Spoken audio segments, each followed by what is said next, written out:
Afternoon and good evening to those of you in Europe and good morning to those of you in Australia.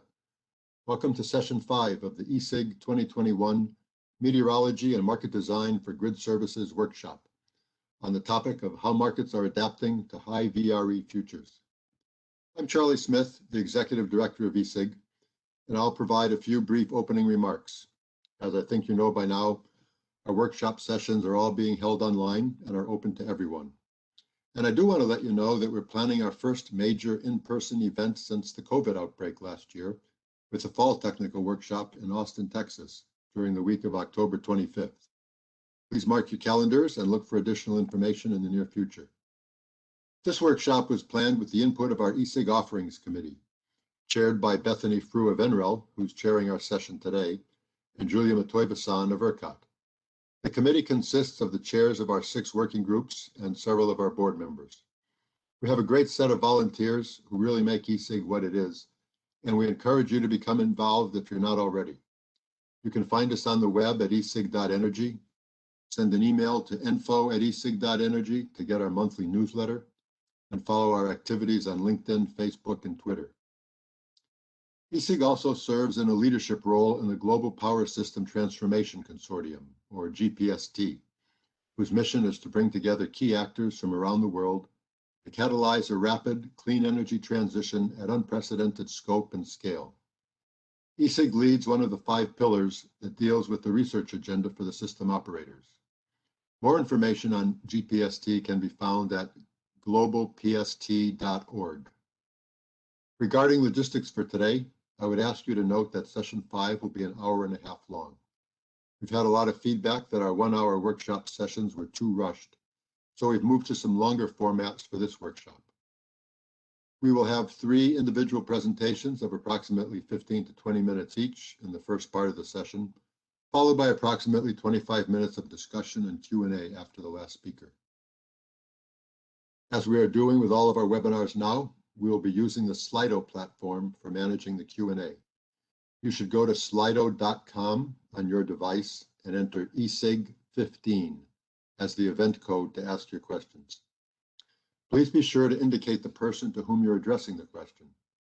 The instructions are also at the bottom of the background slide for the webinar, and you'll be reminded by the session chair. You'll see a thumbs up button next to the question on Slido to allow you to vote on prioritizing the questions submitted.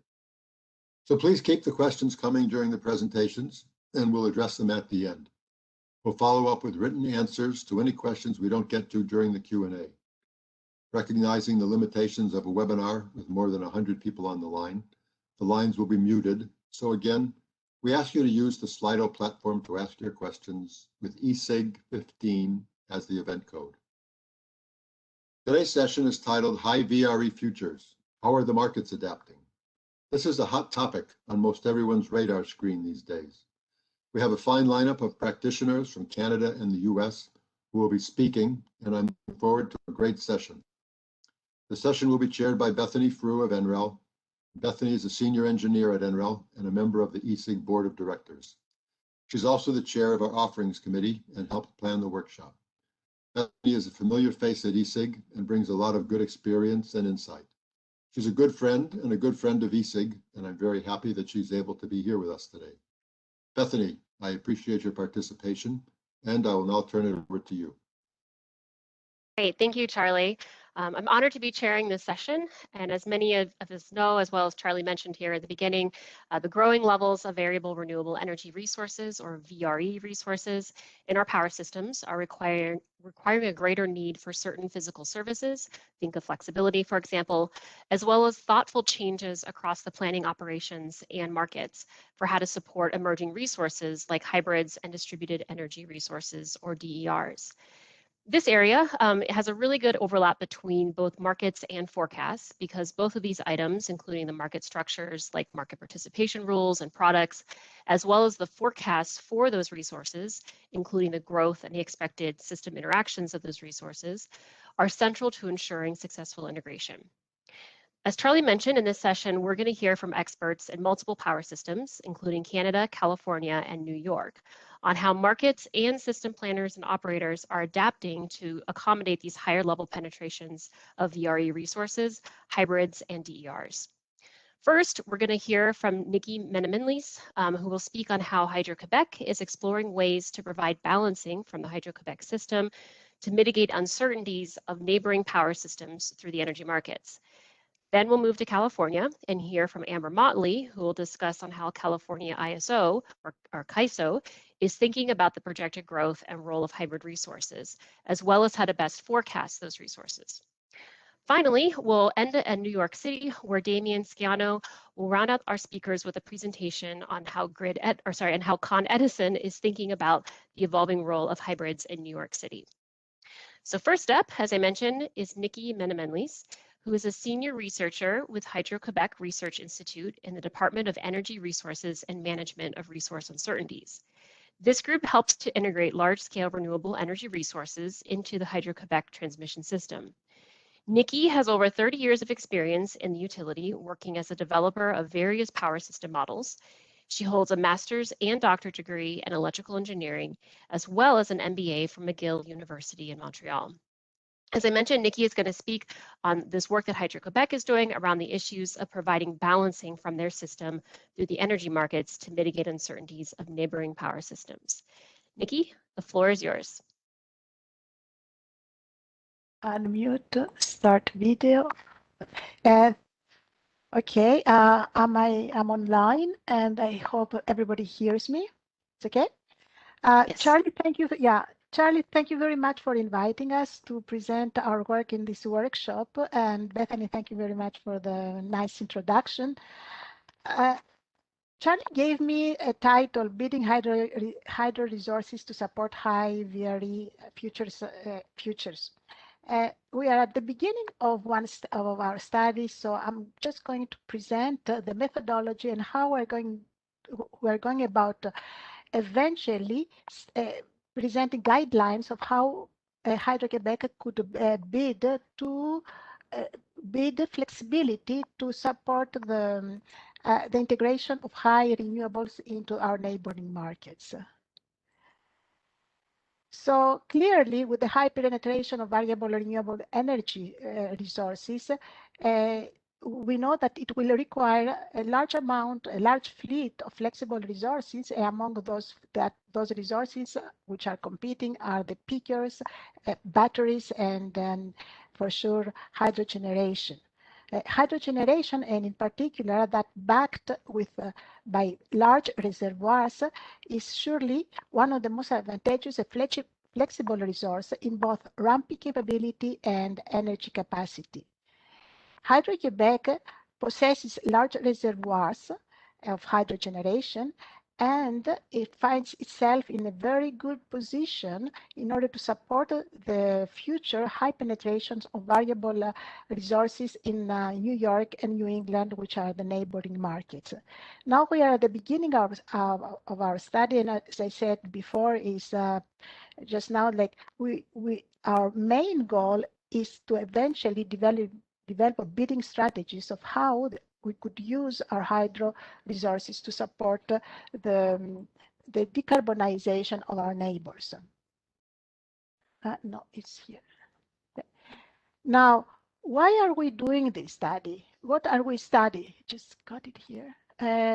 Why are we doing this study? We're studying what? Okay, we want to study how Hydro-Quebec can participate in balancing of renewable energy with various products on our neighboring markets. And when I say various products, we will see that there are going to be different products in different time horizons. We have seen, or there are many published studies, Canadian and American studies, and those studies, all of them have shown a very good synergy between hydro generation of Hydro-Quebec and neighboring markets in order to attain the decarbonization goals.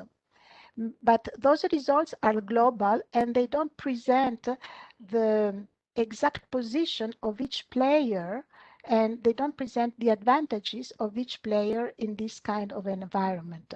So in this study, we want to really identify the contributions and the rewards for individual players each operating for its own benefit. So some initial thoughts, which are kind of a parenthesis, I want to bring up what we really know and how do we play with the markets. We know the basic principles of the economic theory, which we apply them when we clear the market and which is based on the marginal pricing on one side. But this is the theory that we know.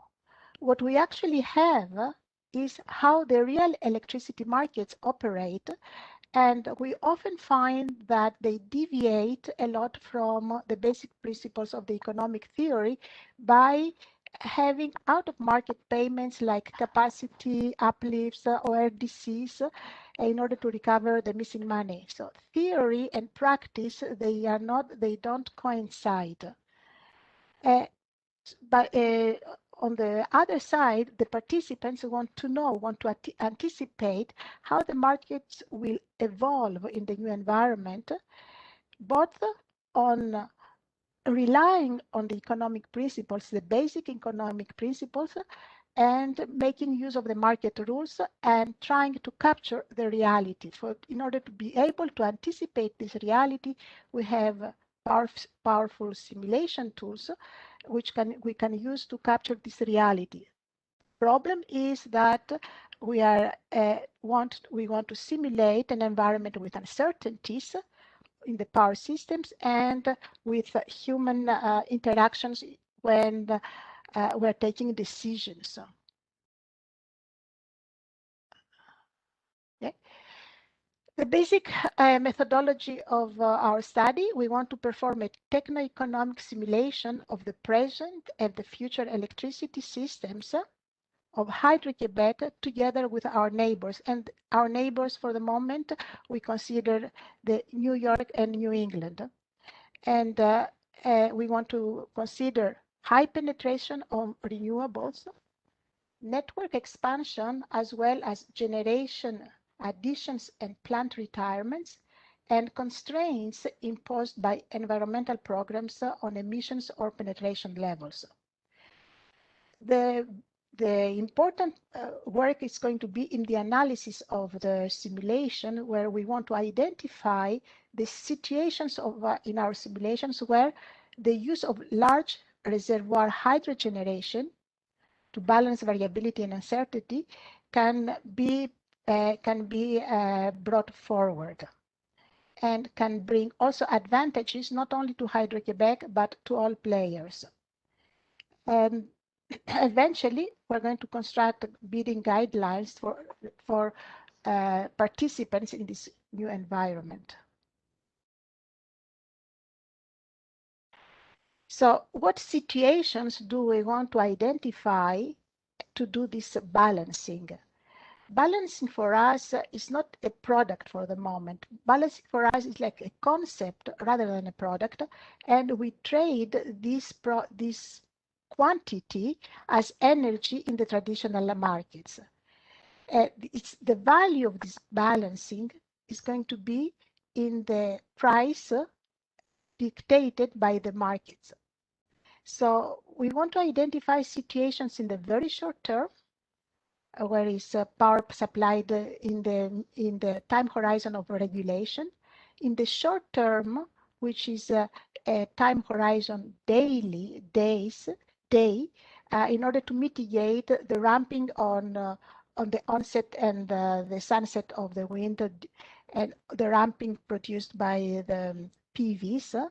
We want to identify balancing in the medium term, where we want to anticipate energy to compensate longer periods of days of low or high VRE generation in which the battery storage will be insufficient.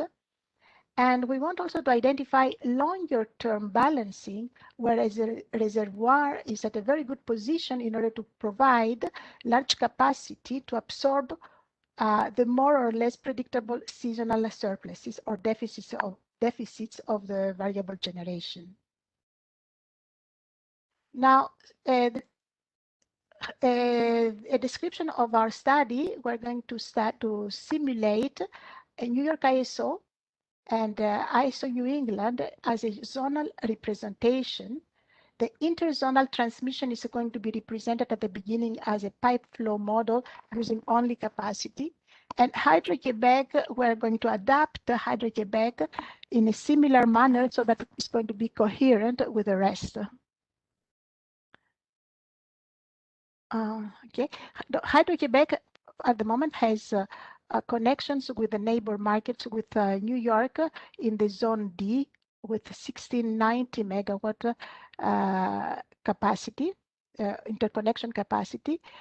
Some two interconnection capacities with ISO New England, one high voltage DC line of 16,000 megawatt and a smaller 220 megawatt interconnection. And in our study, we're going to also to investigate new projects which are on the table, 11 of from Hydro-Quebec to the New York ISO J zone in New York City, and another interconnection of 1,200 megawatts to Maine. Yeah.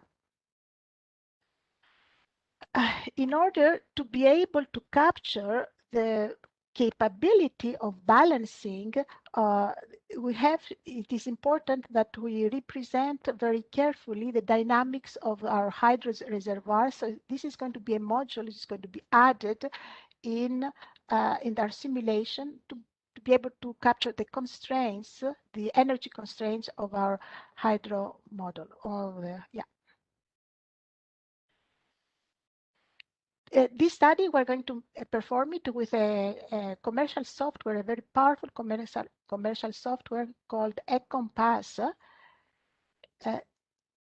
Here is the Encompass, which is comes with a complete database of the entire United States, but we're going to use only the part of northeast regions of the NPCC. So the data in this software is organized in a comprehensive way where there are objects, and with these objects we can construct the network that we want. And the second, so this is the construction of the topology of the networks that we want to simulate. And there is another window where we can identify and not identify, but where we define the simulation parameters. Okay. So our study is basically a planning study for a long period of time, a long time horizon from 2020 to 2050, and starts with a coarser time step as we go from planning to a much finer time step where we do simulation. Simulation like day for hours or weeks. So there are three steps in this study. We do a maintenance optimization where we do not add the resources. We just keep the resources as they are. We do an expansion planning, the second stage, where we take the optimized maintenance and we try to add constraints in environmental constraints and other constraints. And then we follow with the market simulations with a finer time step. Some results of these simulations are, this is some results from maintenance optimization, where we start with we start with an initial schedule, which is the red, and after optimizing the maintenance, we have the blue lines here, the blue areas. The second step of the optimization is the expansion planning, where we take the optimized generation, and we add resources in order to satisfy environmental constraints, as we can see in the lower right-hand figure. These are the constraints of CO2 emissions. And the third step in the optimization is an optimization. After we do this optimization, we go and perform a much finer a much finer run with hourly time steps where we can have as a result the energy mix, the availability of the capacity, the net generation, operating reserves, net imports, market and market prices.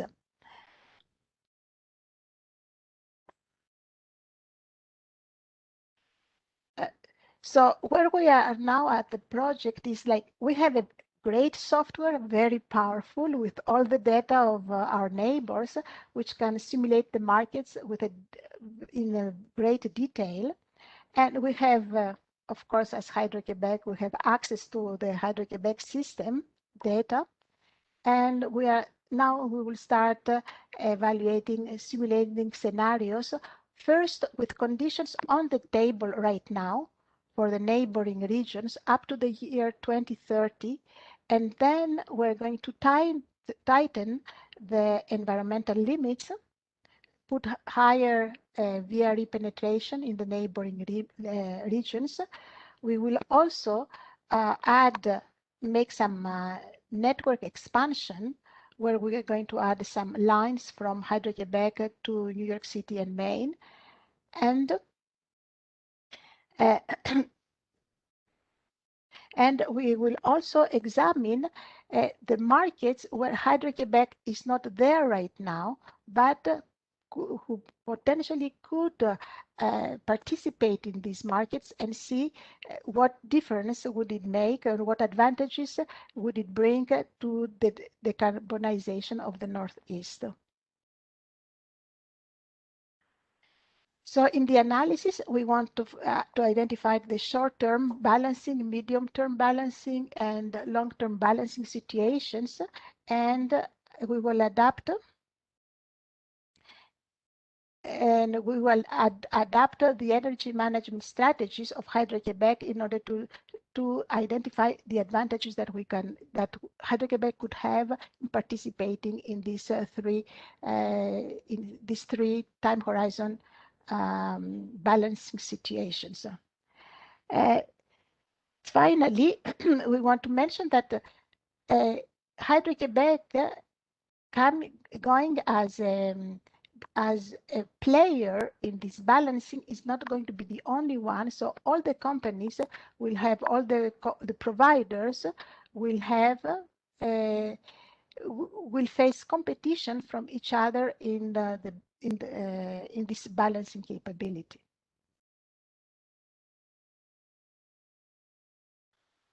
Well, this is all we have to say for the moment. Thank you very much.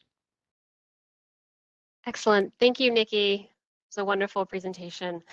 And as a reminder, I know there's a note in the chat box that Ryan left. Make sure that you go to Slido and ask your questions. And if you can indicate the speaker to whom you are addressing the question, the link and the passcode are in the chat box. So next we're going to head west to California and hear from Amber Motley, who is the Senior Manager of Short-Term Forecasting at the California ISO. In her current role, Amber is accountable for leading a team to perform daily forecasting responsibilities for 25 gigawatts of solar energy, 6.5 gigawatts of wind energy, and a peak demand of over 50 gigawatts for California ISO, as well as 64 gigawatts for the participating EIM or energy imbalance market entities. Amber's roles and responsibilities expand into advancing the California ISO formulation of regulation requirements, flexible resource adequacy, flexible ramp requirements, including the avenue to integrate probabilistic forecasting into the market optimization. Prior to Amber's role with the ISO, she worked for Xcel Energy Services for nearly 9 years. Amber holds her Bachelor's of Science in Meteorology with a minor in Hydrology at St. Cloud State University. Today, Amber will present on new types of forecast techniques that Cal ISO is pursuing to better integrate hybrid resources. Amber, take it away. All right, thank you, Bethany. So we're here to talk about hybrid resources, and thank you very much for inviting me to speak on this topic. I'm exceptionally passionate about the integration of the hybrid resources into the grid operations. I think the combination of solar and battery and solar and wind and solar and gas or battery and gas is all exceptionally forthcoming, and we'll go through that and some of the projections and the numbers that we have coming onto the California system in the next few years. So I'm going to talk a little bit about the CAISO background, as well as what is a hybrid resource. So like all things that come out in the energy sector, a hybrid resource is in the California ISO definition has two different types. We have a hybrid resource and we have a co-located resource. And I'll go into more details about what each one of those are and what distinguishing characteristics each one have within the different market optimization as well as the different forecasting services we're going to be offering for them going forward. In addition, I'm going to talk about a new data variable that we're going to start receiving to produce renewable forecasting for the hybrid and co-located resources called the High Sustainable Limit. I'll call it HSL throughout the presentation, and then how the forecasting side is going to use HSL and why HSL is so important for us as we get more hybrid co-located resources on the system. So a little bit about California ISO. We operate the balancing authority area within California for 80% of California in a day-ahead and real-time market. In addition, in the real-time market, we have the energy imbalance market throughout much of the Western Interconnect. This is a real-time market only and has a number of participants spanning all the way up into Canada, all the way over to the far eastern Rockies.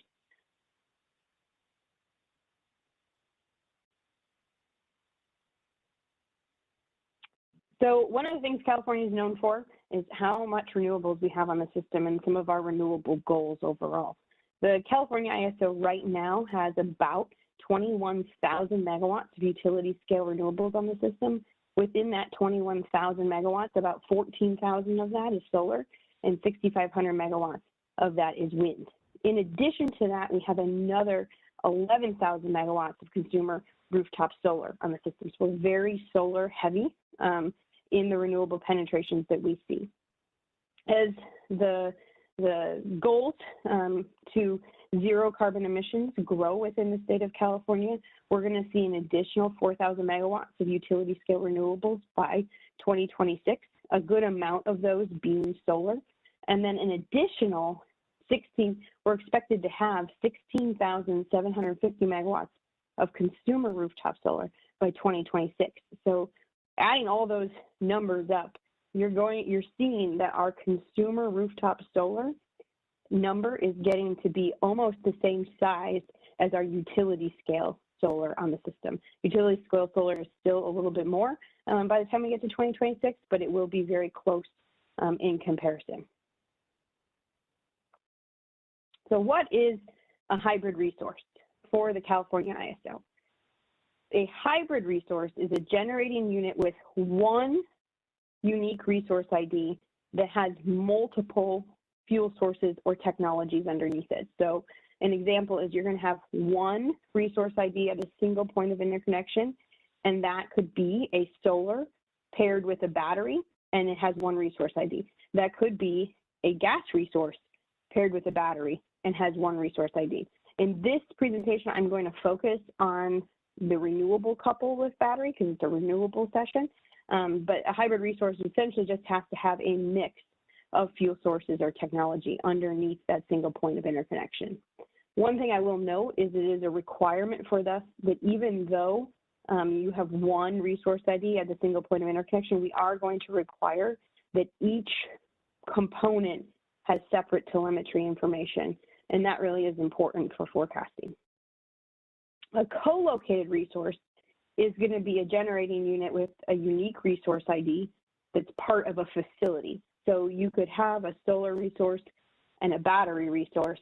Each one of them is going to have their own resource ID in the market for the market to optimize that resource ID specifically. And that's really the characteristic differences between the two. I do have a graph chart that illustrates it better for those that are visual as well in a couple slides. So how many co-located and hybrid renewables are we expecting?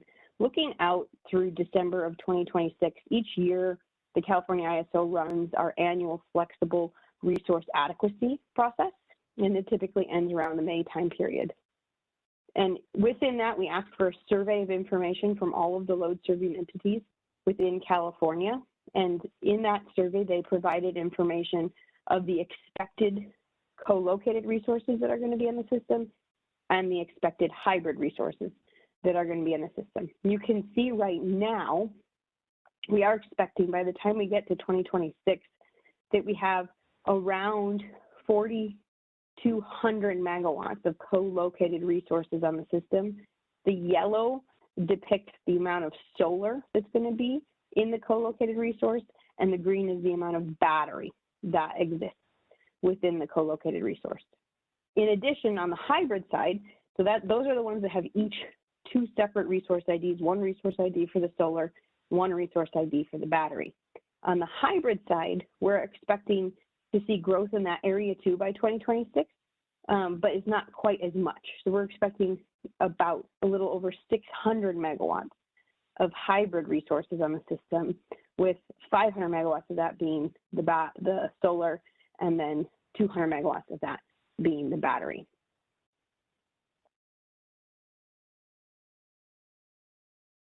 So overall, we are expected to have about 5,000 megawatts of renewable storage by 2024, based on that survey. The ISO has run in the last few years a very large hybrid resource initiative that has been going into production in phases. The first phase went live in December of 2020. That phase was really focused on the co-located definition of the hybrid resource. The second phase will go live in fall of 2021, and then there'll be a subsequent phase that goes live in spring of 2022. The forecasting services that we're going to be providing for the different types will be different. For a hybrid resource, which you can see in the chart, you have 1 point of interconnect, you have 2 resources underneath that point of interconnect, but you have 1 resource ID. The ISO will provide wind and solar forecasting services optional for a hybrid VRE component. So we will provide the forecasting services for the VRE component of the hybrid resource.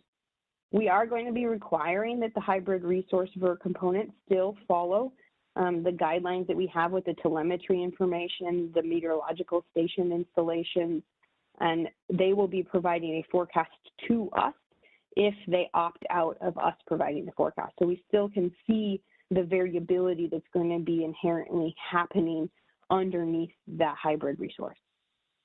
And the battery resource will be operated by the scheduling coordinator. In the other side, the co-located side, we have 2 resource IDs in this example, 1 resource ID for the solar, 1 resource ID for the battery, and it will be required that the California ISO provide the solar or wind forecasting services for the renewable components that are underneath the co-located resource. Those resources will be following the renewable dispatch rules, the VRE dispatch rules, and the battery will be dispatched and the state of charge will be managed by the California ISO. So those are really the 2 big distinct differences between the hybrid and the co-located. The forecasting services are offered for both resources at the renewable component level. An important piece within the co-located resources is what we call the Aggregated Capability Constraint, or ACC. So you have 2 resource IDs underneath the co-located, and you have 1 point of interconnect limit, POI, and that could be 100 megawatts, and you could have a 100 megawatt battery and a 50 megawatt solar resource sitting underneath that.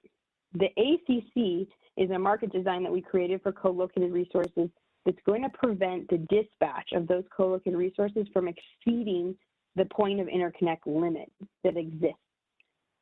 In addition, we are evaluating right now and running a stakeholder process to look at the capability of applying multiple ACCs to 1 point of interconnection. but this is an optimization that's going to happen within the market and is critical for those co-located resources. Excuse me. Moving on to a little bit more of the forecasting information. So what is the HSL? So the High Sustainable Limit, this is the new forecasting information that we've requested to receive from all hybrid and co-located resources. This will begin fall of 2021. It is the instantaneous generating capability of the renewable resource. So it's going to be a real-time telemetric value showing us the full fuel capability of the resource based on how much sunlight or wind and the physical resource properties that solar panels or wind turbines have within the facility. So it's been asked a lot of questions, well, is this a forecast? This is not a forecast. This is a point in time. So if it's 12:35, like it is in California right now, what would that solar resource be able to do at 12:35 looking at the sunlight that's hitting it and the physical properties that exist, the number of panels they have and the number of available inverters they have. This piece is going to be required for all the hybrids and co-located, but we are also looking at an initiative to make this a required point for all renewable resources in the future, especially those resources that are going to start providing market products like ancillary services.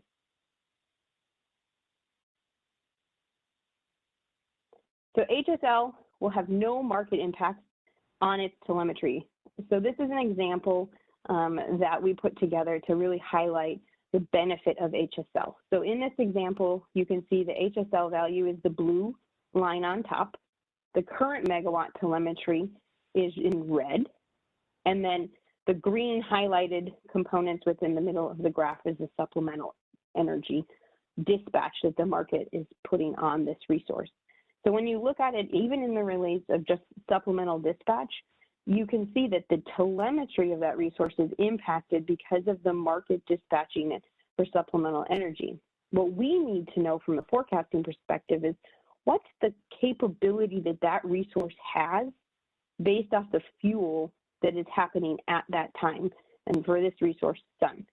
So the HSL value is going to capture what that full sun look is for that resource, regardless of the supplemental dispatch, if it's underneath what we call an operating instruction, if it has ancillary services that exist, or any of those market products that would alter the actual telemetry coming out of the resource. This has a lot of benefits for CAISO and forecasting in general.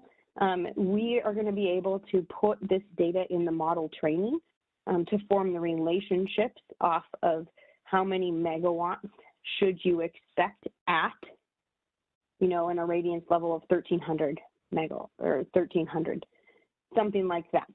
So these different components will be looked at and in the training. In addition, this point is something that we can input into our internally run persistent program. So we run an RTD persistence forecast that's looking at that real-time information that's coming in. When a resource is supplementally dispatching, we cannot use persistence for obvious reasons because we want that full sun look into the market. This will allow us the ability to run persistence off of HSL to get even a more accurate forecast within the RTD time period. One more addition of HSL. One of the things that we always look at is what the reference curve is. The reference curve is the maximum generating capability for that resource on a given day. It captures the sunrise and sunset of the resource. The reference curve does not take into account the current weather conditions that it's experiencing, but it just shows you in comparison, this lighter blue line is the reference curve. The HSL values is still in blue. And then you can also, some of the things, you can take current telemetry plus supplemental dispatch, but you can even see that the benefit of the HSL over that calculation over time. I wanted to put one example of use of HSL in the wind resource forecast. So looking at the period that's within these yellow bars of the different pieces, this resource had what we call an operating instruction. There was some reliability feature that was happening around the constraint of this wind resource on the day. During that period of time, they're told to follow their dispatch. So, you know, your operating instruction is you must follow your dispatch optimization target during that period of time. When they do that, you can see that the current forecast is in red and the current telemetry is in green. You see the resource following the dispatch. It's trying to follow the dispatch as much as it possibly can, but it had the potential to go higher, but without knowing what the telemetry available or the full wind capability available of that resource is during that period of time, it's very difficult without going to a straight weather-based model, which you can do. But this shows, if you were not utilizing a weather-based model, how helpful the HSL could be during that period of time. And that is the last slide I have. I did put a link in the presentation to a detailed paper on the high sustainable limit, and also looking at how the high sustainable limit will be utilized with ancillary services. So thank you all for your time, and I look forward to your questions. Great job. Thank you, Amber. Really interesting stuff. And thank you all for putting questions in the Slido link as well. Please keep doing that. And also, please keep noting which speaker to whom you're addressing the question. We have some really good questions coming in, so keep that going. So our third and final speaker, we're going to head back east to New York with Damian Sciano, who is the Director of Distribution Planning at Edison, where he oversees the company's evolving Distributed System Implementation Plan, or the DSIP, as well as the Distributed Service Platform, the DSP, which are designed to integrate distributed energy resources like solar energy into traditional electric distribution systems. Damian has over 30 years of utility experience and also serves as an assistant adjunct professor at Columbia University, where he teaches power systems analysis. Damian is a professional engineer in the state of New York and holds a doctorate degree in electrical engineering from NYU Polytechnic School of Engineering, as well as an MBA in finance from Baruch College. Damian will present on the evolving landscape for DERs from the perspective of the state of New York, as well as New York City. So Damian, the floor is yours. Okay, thank you very much, Bethany. Appreciate that. And I'm so glad I get to follow Nickie and Amber, who I think gave great examples. You know, I'm going to mention the capacity and energy market and the way it works in New York State. And you'll also be able to compare and contrast between California, which has a much higher percentage of renewables, and New York State that's getting there. So, you know, I've laid it out where I wanted to talk about the current landscape, the markets, the clean energy goals, and where grid innovation, which would include energy storage, is going to play a role. And that's kind of a very high level view. And then I was going to drill down into the evolving policies specifically for distributed energy resources on the distribution system, which I think is going to complement the large scale renewables that I'll kind of hint at in the current landscape. And I guess if there were three things I wanted you to take away from this, the first one would be that, you know, energy storage is critical in any clean energy future, but especially in a load pocket like New York City. And I'll expand on that in just a minute. As a result, Edison is, second point, as a result, Edison is taking all of the above approach. We really are trying to get everything from large, what we call bulk storage, to distribution storage, to non-wire solutions, to customer-sided storage, and hopefully very soon EVs that can do grid to EV to grid. So that's the second point. And then the third one is that the getting the marketplace right for the distributed energy resources in particular is going to be an important component to that bigger picture. So laying out the current landscape will help with those first 2 points, that the storage is critical and we're taking an all of the above approach. And then I'll dive down into specifically what's happening on the federal level with FERC 2222 and how that's going to help small batteries and aggregators be a part of this clean energy solution. And then for my closing thoughts, I'll pretty much repeat those 3 points I just made to you, maybe with a little bit of nuance. So diving right into the current landscape, and starting in the upper left-hand side of this figure, I think the main things you need to know, and most of you probably do know, is that for New York State, the power plants were divested in the mid-90s and put under the jurisdiction, at least the operational jurisdiction, and the under the marketing jurisdiction of the New York Independent System Operator. And different than California and Texas and some other states, there is a capacity market in addition to an energy market. And then there are also ancillary services there. And again, Nickie, I think, did a great job of discussing that in her presentation.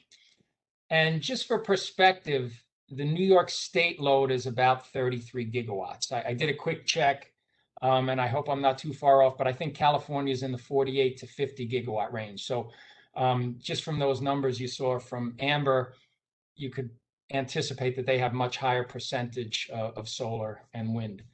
But we are certainly seeing it, especially in the more suburban areas of New York City. So I'm kind of giving you a New York State picture, but I'll get very New York centric in a minute.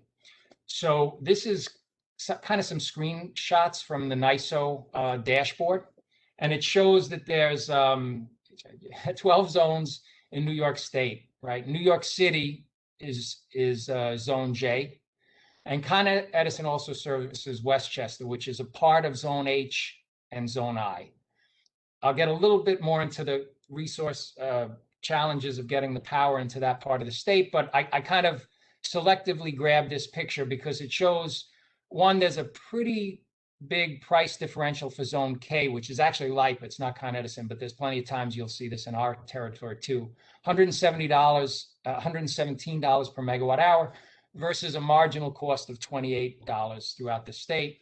And you'll also notice that in upper New York State, there's actually a negative price differential real time, where the wind generators are working right now, probably producing a ton of energy and need to maybe send it out of the state. So I thought this was good. I obviously cherry picked it for a reason, but I liked that it emphasized both of those things. And then this is a real-time picture taken at about the same time of the various resources that provide the power.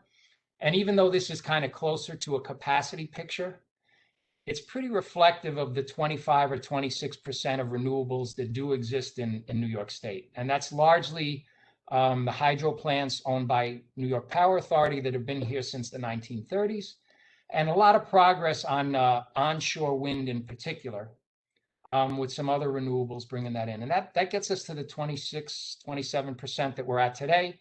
And it kind of puts in perspective how big the goals are of getting to 70% renewables by 2030, 100% by 2040, and then electrifying both the heating and the gasoline industry and adding a significant amount more renewables to do that.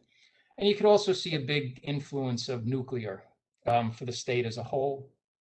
When you go into the New York City load pocket, very little of that hydro gets down to the state. And as everyone knows, we just retired Indian Point 2 and 3. So at the moment, the majority of power to New York City, I think over 95%, is fossil fuels. What this chart doesn't show that I think is very important is that there's 2 gigawatts of rooftop solar already in the state. And that's actually treated like kind of as a load modifier. You know, it reduces the load from the NISO's perspective. So in addition to this 26%, you got about another 2 or 3% of rooftop solar, and that's growing very quickly. So that's kind of the landscape.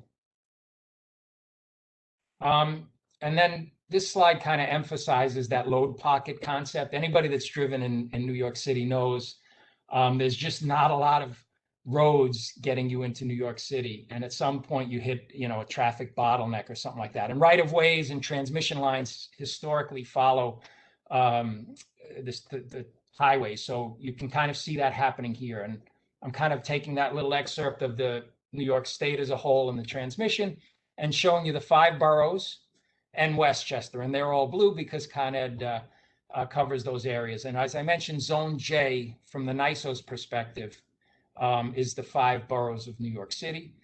And often the capacity price in Zone J and Zone K is considerably higher than the rest of the state, which is a good thing because it helps us get the generation in that we need, and it's going to help us with the energy storage that we need. Con Ed has 3.4 million customers, 1.1 million gas, and we've got a steam system. And we mentioned that not just because our steam customers are important, but that's the only 700 megawatts of regulated generation we own. The 13.2 gigawatt peak for New York City, right, which is about 40% of the 33 gigawatts for the state, is owned almost entirely by third parties, with the exception of a couple of these cogeneration units.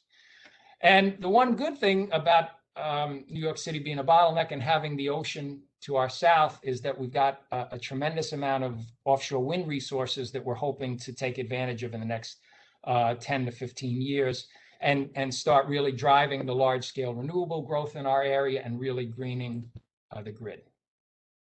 So same exact picture. 2020, we've got about a 13.2 gigawatt peak, just kind of repeating what I said. New York City is about 11.5 gigawatts of that. And for the winter, and you'll see why that's important on the next slide, there's about a 9 gigawatt winter peak and an 8 gigawatt New York City peak, right? So clearly air conditioning and the summer load drives our planning and building and forecasting today. And there's roughly 10 of those gigawatts out of the 11.5 needed for the New York City load come from within New York City, and they're all fossil based. There's another about 4.5 gigawatts that we can transmit in, but we learned very early during the 1977 blackout that a couple lightning strikes can dramatically reduce the power coming through that northwest corridor, and that you saw the constraints in the other piece there. So there's actually a New York City Reliability Council that dictates how much in-city generation has to be available at any given time. And when a thunderstorm is rolling in, we actually reduce the amount of transmission that we're taking in, and we bring up the in-city generation. So in addition to it being challenging just to run the grid with non-dispatchable resources, it's going to be particularly challenging to meet that New York City reliability requirement. And so that's why I kind of am saying energy storage, we just can't have enough of it, and we can't get it fast enough. There's also, most of you might be aware, there's 2 gigawatts of this in-city generation that are peaker plants. They're 1970 vintage. And because of their poor NOx profiles, they're going to be retired by 2025. So right away, there's going to be 2 gigawatts that come out of that New York City pocket. So 2 slides ago, I showed you that there's a financial implication in terms of higher capacity price and energy price because of that bottleneck. And then there's obviously additional reliability concerns that go hand in hand with that. And the New York ISO dispatches that market since the mid-90s, as I mentioned. And in addition to that, we're very proud that New York City is a tight, confined space, but we do have 400 megawatts of rooftop solar. We've had very aggressive energy efficiency and demand response programs, so we've got about 0.5 gigawatt of those. We're starting to see some storage, but it's still rounded up on the gigawatt level to 0. And we've been able to dispatch some of this demand response into the NISO market for a couple of years now. So that's starting to complement that piece too. So this is what the framework looks like today. Going forward to 2030, we see a big increase in EVs, something to the tune of plus 1 gigawatt, actually being offset by very aggressive energy efficiency and demand response that we're already putting in place. We expect to have over 1 gigawatt of rooftop solar. And we hope to have at least 300 gigawatts of distribution level storage, in addition to roughly 1.2 gigawatts of bulk level storage. And I'm just trying to make the distinction between large scale and distribution levels stuff. So there'll be EVs. The state's goal is 9 gigawatts of offshore wind by 2035. Hopefully we'll have about 4 gigawatts of that specifically coming into New York City by 2030. Some other aspects of that are going to go into the LIPA service territory. And I'm showing this green arrow here because for the first time, it probably won't be an anomaly that we're actually sending power up to upstate New York. And there's also the possibility of that TDI hydro line coming down and providing another gigawatt of upstate hydro directly into the New York City marketplace. So this is how our greening is going to start to look. And this combination gets us pretty close to the 70%. In addition, we're already promoting heat pumps now for that other piece of the full decarbonization and electrification. And we expect that to start showing up in dramatically increasing winter loads, although it's going to take till about 2037, 2038 before we see the winter peak exceed the summer peak. So for all those reasons, we think that the grid is going to be that much more important, right? Because we're going to be transporting all of that offshore wind. We're going to be bringing in storage, and we're going to be supplementing the intermittent solar resources that we have. So we're going to go from a model of where we were always focused on reliability, safety, and clean energy to where resiliency and batteries and microgrids are going to play a big part of that. So it's going to be reliability and resiliency. It's going to be safety and security, including cybersecurity, and not only clean energy, but the flexibility of things like batteries going in and out of service. And even though we're not seeing the huge duck curve that California's, we have areas like Staten Island that are getting, I call this the Staten Island duckling. And what you can see here is on January 4th, it snowed very heavy and covered all the solar panels. So you could see what would have been the approximate load on that day. And on all of these other days, when the solar panels weren't covered, you could see, 25% of the load in the middle of the day here coming from that solar energy. So even though system-wide it's 2.5 or 3% and growing, there's already parts of the system where it's 25, 30% and growing very quickly. So one of the things we're doing for kind of advanced forecasting, and I saw that in one of the questions, we're working with a company called Connect DER that has this cool collar device that kind of complements our AMI meter programs that we were rolling out. And it actually tells you what's being generated by the solar, not just what the net output is. And we think that that's going to be really important for almost like a Nielsen rating type of understanding of how the solar is going to roll into and out of our system. Imagine a storm coming up and some clouds coming up. Having these sensors will alert us to when it reaches our system. It'll help us better forecast for it and learn from it and prepare for it and discharge batteries and other things better than we would do without that input. And I very quickly found this Solcast site. I'm going to see if I can show you this real quick without slowing myself down too much. And this shows you just an example. It's not specifically going to be Staten Island, but you can see the need to know how the solar is going to come in on a daily basis. And this, again, not Staten Island, but you can see the effect of a big storm and a big set of clouds coming in and rolling up. And that's going to be really important to understand the loading on different feeders and when we've got to be ready for it and when we've got to start taking action and prepare for it. So just kind of wanted to show those examples. And then I've got a picture of some energy storage that we've got at our distribution level. You might have read that we've already solicited 100 megawatts in our bulk solicitation that's going to be built at the old Paletti plant in Astoria. And we've got another solicitation that's going to come out looking for another several hundred megawatts of energy storage. So again, we're looking for the energy storage across the board. Small customers, big customers, non-wire solutions, distribution level, which I'm showing in the picture here, and bulk solicitation. So that kind of hit on the current landscape. And now I'm going to kind of dive right in specifically to energy storage, specifically to distributed energy resource level energy storage, and how the NISO programs to date are going to allow us to evolve beyond just demand response to actually aggregating small energy storage and getting more and more energy storage into the system, specifically at the distribution level side. So the first point I want to make is that demand response and energy storage from the NISO level look the same. There's some reduction in load, but for the distribution company, they're very different.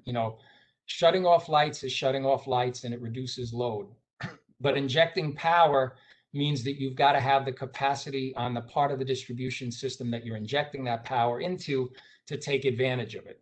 So this is probably going to be the first like day ahead or real-time role that our distributed system platform is going to play that we've been building over the last 5 or 6 years as part of REV. So that's the first key point in these 2 bullets.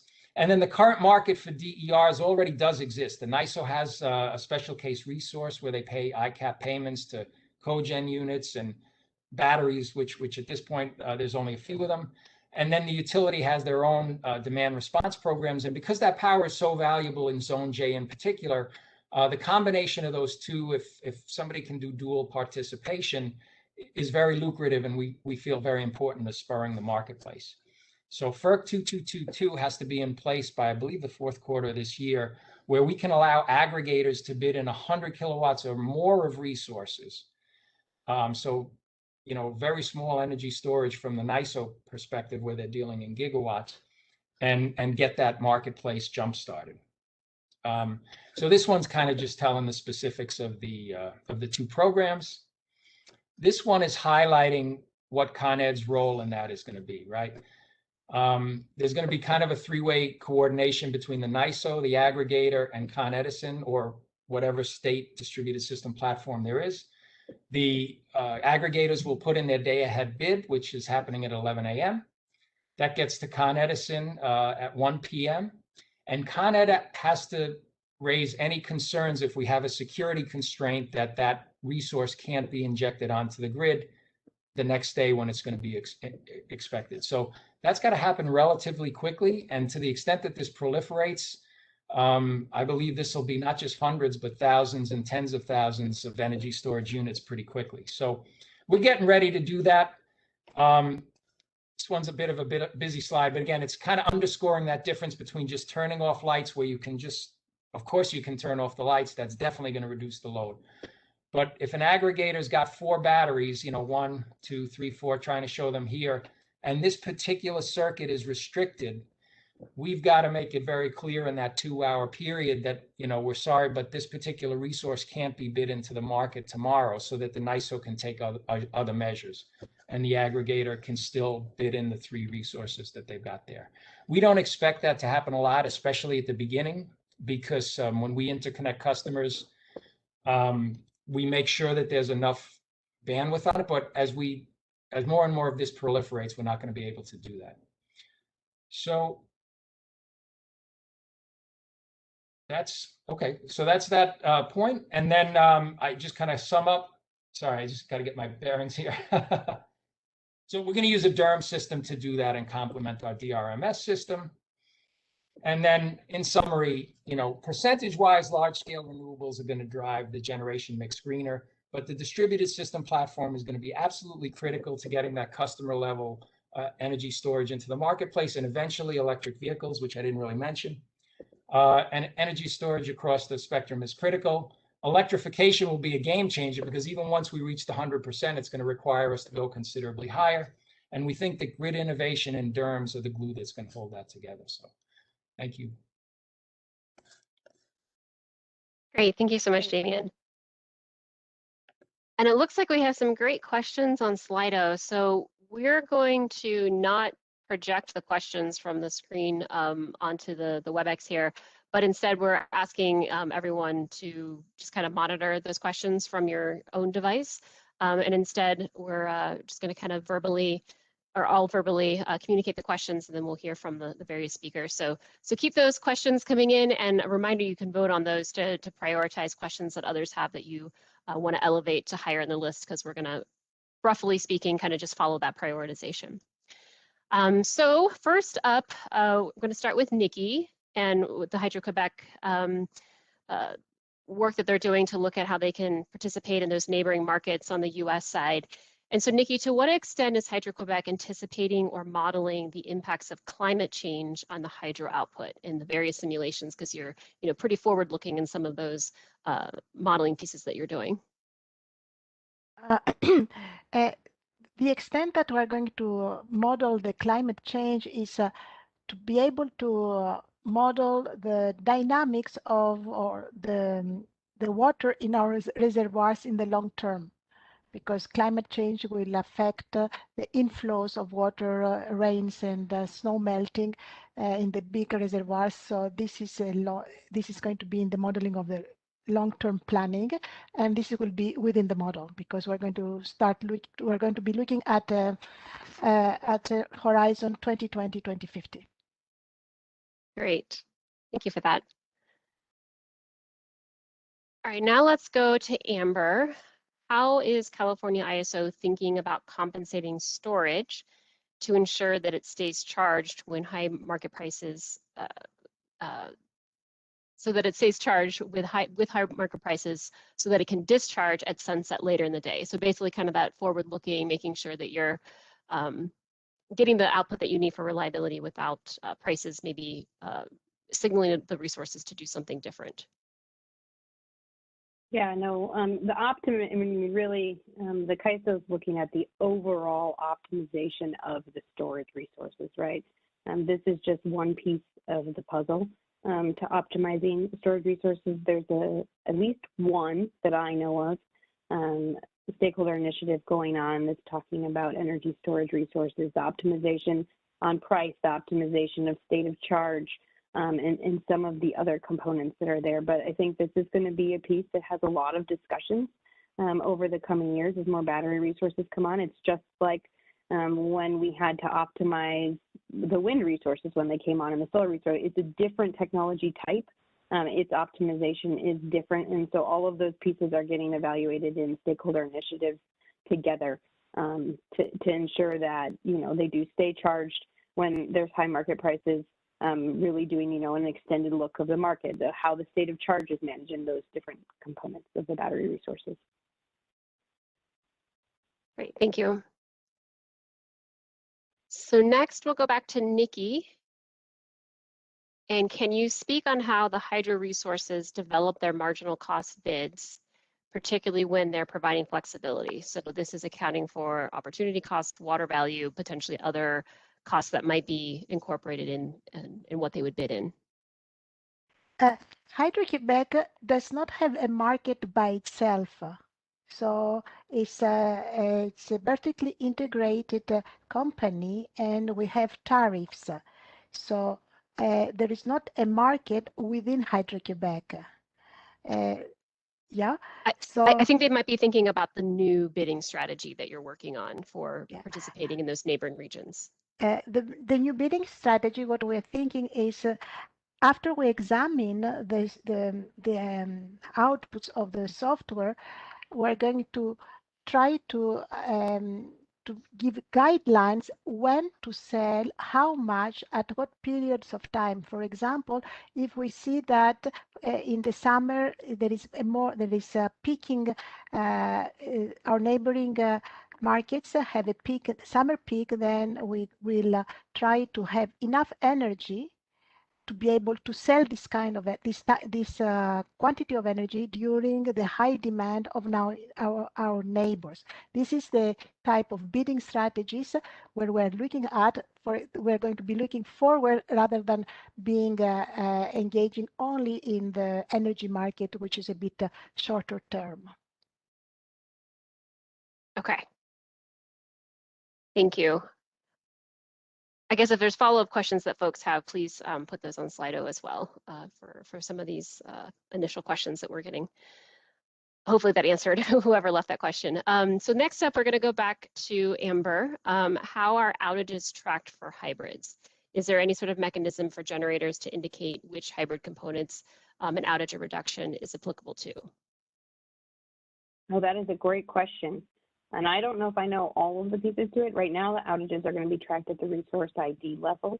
So for a hybrid resource, it would be at the resource ID level. I would have to follow up to see if there's ways within the resource ID level of the OMS update to do the hybrid components. One thing I will indicate, though, which is where HSL is helpful on the forecasting side, is that HSL is looking at the full sun capability of that solar resource in combination with the inverters that are available or the panels that are available at the site. So the HSL information that's coming in on the telemetry would be able to show you the renewable component impact of an outage reduction. Got it. Thanks for that. And now, Damian, a question for you. So the peaker plants that were located inside of New York City, what will they be replaced with since the out-of-city transmission is constrained? Yeah, that's the $64,000 question. Certainly energy storage will play a role there, but we're talking starting 2023 and fully out of service, at least for summer operation, which is when the peak's going to be, by 2025. So there's a huge disdain, I would almost use the word, in New York State and New York City in particular, to replace any of them with any fossil fuel. So, you know, an old-fashioned plant operator like myself definitely worries about that, but there's a huge push not to repower any of them with natural gas. So I think that's going to play out over the next year or two. And certainly the bulk solicitation is an attempt to jumpstart as much energy storage as we can. ConEd's putting out RFPs. We're signing up to 7-year power purchase agreements and trying to make it as attractive as possible for large players in particular, so we can get those replaced with energy storage. But right now there's strong sentiment, especially in Queens, which is where a lot of them are, against repowering them at all, regardless of how much cleaner, how much less NOx, how much less particulate matter there will be. Interesting. All right, well, we'll stay tuned for a future ESIG presentation once you have the answer to that question. Great, so here's another question. I think it's directed to Nickie, and I'm not sure if the transmission works out this way, but the question was, how much capacity could you have supplied to ERCOT in February if transmission, okay, I guess we're ignoring, if transmission were not a limitation, how much could you have supplied all the way down to ERCOT? With the hydro, ERCOT? Yes, like, yes, Texas? ERCOT, Texas, yes. If transmission were not a limitation, so let's assume a copper plate. Oh, wow. I cannot give you numbers, but it will depend on the energy capacity of our reservoirs. So I cannot pronounce myself with numbers, but if we have energy and ERCOT wants it, then for sure we would do a DC line, not an AC line. These are, if we want to go farther away, for example, to go to MISO or to PJM or even to California, all over, the way to transmit high amounts of powers would be multi-terminals DC lines and having taps in and taps off for any renewable to be able to have it, the DC line as a corridor, and everybody could contribute to that. Now, the question was how much? I don't have the numbers out of my head, but if you can write me the questions, I could find out and send it to you. But as much as we could, we would. Okay. Yeah, I think that's being a very visionary type of question here. But yeah, we can follow up on that. Yeah. Great, thanks. And then I guess one more for you, Nickie. What's the expected participation model for hydro in the ISO New England or the New York ISO markets? Will Hydro-Quebec be bidding hourly price quantity curves for energy? For the moment, we only bid on, we are in the energy markets. And the study that we're doing, we want to see whether we can hourly, yeah, it's going to be hourly bidding. The study that we're going to be doing is whether we can change this one and what is the advantage of going to different kind of other biddings, like going maybe to reserve markets, capacity markets, and also because the flexibility, we have the flexibility, but the flexibility of the hydro system has to go through transmission lines, which are about 1,000 kilometers far up. And then it has to be transited through back-to-back connections of our Hydro-Quebec system to the New York and New England. So these are all under studies to see whether we can accommodate the flexibility of the load within New York and the net load within New York and New England.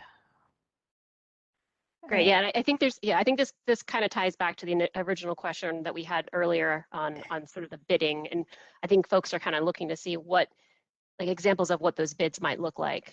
So it sounds like there will be price quantity pairs, sort of traditional bids.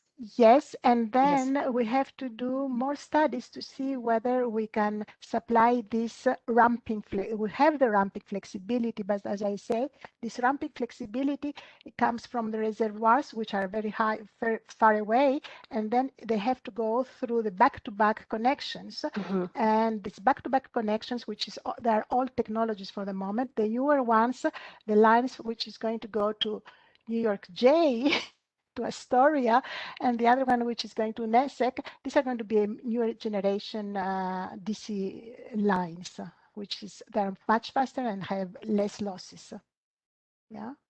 Great. Yes. Yeah. And I think I'm not sure if it was clear before that the price values that they would be bidding, but it sounds like you're still evaluating how to determine. We're still evaluating, and this is the study. But for the moment, we want to reproduce what is how the market operates to see whether our software, which is very powerful for sure, can reproduce the operation of the markets, and then we're going to start being able to see what kind of biddings we're going to have maybe in the next workshop or something. Yes, another presentation. Charlie, make note. We can hear the outcomes of these different bidding strategies. Great. I don't want to ask too many questions here, Nickie, but it sounds like there might be another question that's related. So I'm going to take the liberty of asking you while we're already on this topic, and then we'll go back to the other speakers. But first, will you be modeling the Hydro-Quebec participating in New York, ISO New England 15-minute energy markets? I know you just mentioned hourly, but what about ancillary services like regulations, so even finer time scales? Yeah, we're going to look into that. We're not allowed for the moment to bid in these markets, but we're going to study it and see whether there is an advantage for all players, for us and for them. Okay. And as I said, we're going to start by trying to model what exists right now, and we're also going to model hypothetical situations, in situations that Hydro-Quebec is not allowed right now, but what if kind of situations, and maybe be also more active in the capacity markets. Is it an advantage? Is there an advantage for us and for them, so that we are offering capacity or not? And now, I don't know whether I have time, but capacity markets, there are the three big auctions that exist, like the strip auctions, which is 3 years in advance, the monthly auctions or the spot auctions, all for a capacity. And there are all the mechanisms of the market that as soon as you participate in a capacity market, you are obliged also to participate in the day ahead market. So this kind of studies, this kind of situations, we have it in our mind, and we're going to model them with the software and see what are the advantages. And as I say also, I had a parenthesis, we have the theory, we have the practice, and then we have a software which tries to model the reality and tries to model the reality, but thinking that we have really to follow economic theory and market rules. So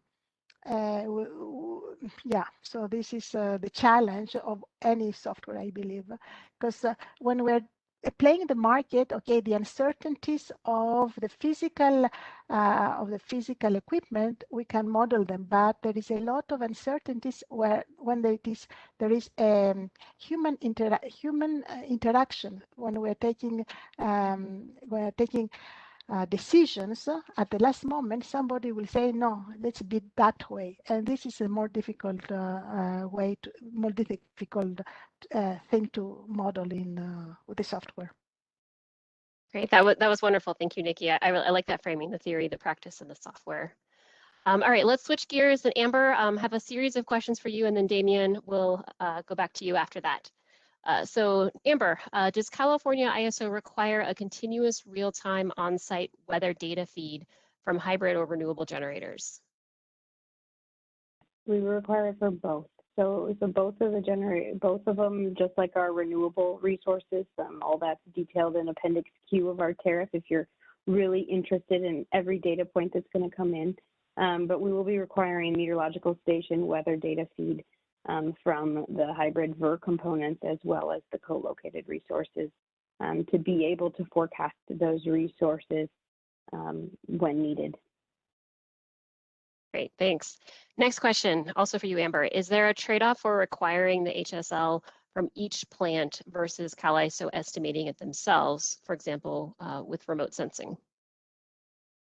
Yeah, so that was something that was talked about a lot within our stakeholder initiative of who was going to do the calculation of that HSL point. We think that the benefit allows the plant to do it. There's certain data that we don't have. The inverter specific data is not something that's feeding into our systems for the availability. And we have to we would calculate it for 500, maybe 700 resources. I don't know how many individual resource IDs. So just requiring it from the plant side makes it faster to be able to calculate it, but they also have that information of the inverter side. Otherwise, we would have to take all that information in and then calculate it versus let's just look at the snapshot that's happening at the plant and then get the information, because it is going to be more of a telemetry point. Got it. Great. And then one more for you, Amber. Is latency, the time between the measurement versus receipt by CAISO, a concern for the HSL given the large number of sites in California? We always want to move our data as fast as we possibly can. That's something that's always critical for forecasting. We're going to be getting this updated every 10 seconds. So its latency is not going to be as significant. It's not quite a telemetry point where you get it every 4 seconds. You are going to be getting the information every 10 seconds, and right now the market runs every 5. So I don't think latency will be a big concern in relation to HSL. We look at latency concerns more of the packaging of that information and then getting the forecast based off that package of the information is where a lot of that latency still happens in the forecasting space. Great. Thanks, Amber. Good information there. So Damian, let's head over to New York and ask you a couple of questions now. So Superstorm Sandy, how, or I should say, did it influence your current planning and thinking with this evaluation of the DERs? Yeah, no, absolutely. I mean, after Superstorm Sandy, there's 2 things you can do with climate change, right? You can do mitigation and try to lower the carbon and the impact, and you can do adaptation for the stuff that's already coming down the pipe. So after Superstorm Sandy, we spent $1 billion on adaptation. So raising up critical equipment, building moats around key pieces of equipment and things like that. So that one, it was positive, but I guess it was kind of reactive, right? We've since worked on a study called the Climate Change Impact Study with Columbia University in New York City and tried to look at a broader picture of what kind of long-term adaptation practices are needed to reflect the increased heat and the increased flooding in particular. So, New York City chose the RCP 8.5 case, which dictates how high above sea level you've got to build new buildings, and we will certainly follow that for our substations and other critical pieces of equipment that can't be submersible. We see an impact on our forecast due to rising temperatures starting in 2030, where our heat criteria is going to go up a degree, which is actually a lot. It may not sound like a lot, but we take an average of the wet and dry bulb temperature. So that one's a much more proactive study that's looking at climate change over the next 100 years and changed some of our procedures in terms of things that we're going to do. And again, it changed the way we'll treat flood levels and forecasts and things like that. And then we're trying, I'm not sure if the question is also getting at things like microgrids, but we're certainly trying to, as we put more and more energy storage on our facilities in particular, which we have control over, we're certainly trying to set up microgrids and much more flexibility in the way we can operate. So we already have award-winning reliability in New York City because of the underground system and the redundancy and the relatively tight vertical load. But resiliency is something that we can definitely make improvements on. So when those 1 in a million events do happen, there's things we can do to, provide customers cooling and lighting in key places and get things back much quicker. Excellent. Thanks for that. So one more question here. How does the MOPR that's currently in place in the New York ISO capacity market impact aggregated bidding for the DERs? And for those on the phone, MOPR is the minimum offer pricing rule. Basically sets a price floor for certain resources. So yeah. Thank you. Yeah, no, I appreciate that, Bethany. Definitely not my expertise, but it doesn't really affect the energy storage because that's not solar. You know, I'm a little bit, I'm admittedly a little bit out of my league, so I'm going to just try to get that high level. But the minimum offer price is kind of a buyer mitigation thing, and it's the spirit of it, I think, is saying that, you know, the solar is paid off, it's going to run all the time. It shouldn't be included in the NYSO marketplace, because then it's getting that capacity payment, and it's going to ultimately drive down the prices. And those dispatchable units that need that capacity just to exist and operate and not be retired, you know, they're the ones arguing against them over. So I'm doing a poor job of that, but that's the dynamic. So at the moment, it's more of a solar thing.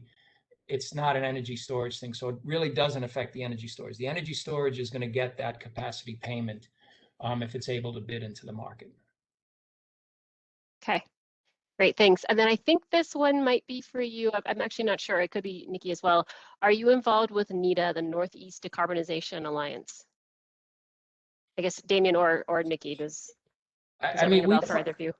That particular one doesn't ring a bell. We're very active in with the Mayor's Office of Sustainability and the Local Law 97 carbon accounting working groups they have. We're very involved with all of the stakeholders, the NRDC, the Advanced Energy Group. I suspect someone in Con Edison has to be a part of that Northeast Decarbonization Alliance. I got to admit, I haven't personally heard of that particular one, but I'll follow up and at least notify our policy people that it exists. Great. So let's see, we're starting to get close to the end of the time block here. So I think we might have time for one or two more questions. Things are kind of moving around in here as people are voting. Let's see. So Damian, there's actually quite a few here for you. So I might ask you one more if you're open to that. Yeah. And then we can always follow up with the residual questions that we don't get to during the formal time block here. So I'll just go to the one that's on top. It seems interesting. The 2030 generation profile that you presented for New York City, is that something that ensures demand could be met 24/7, 365?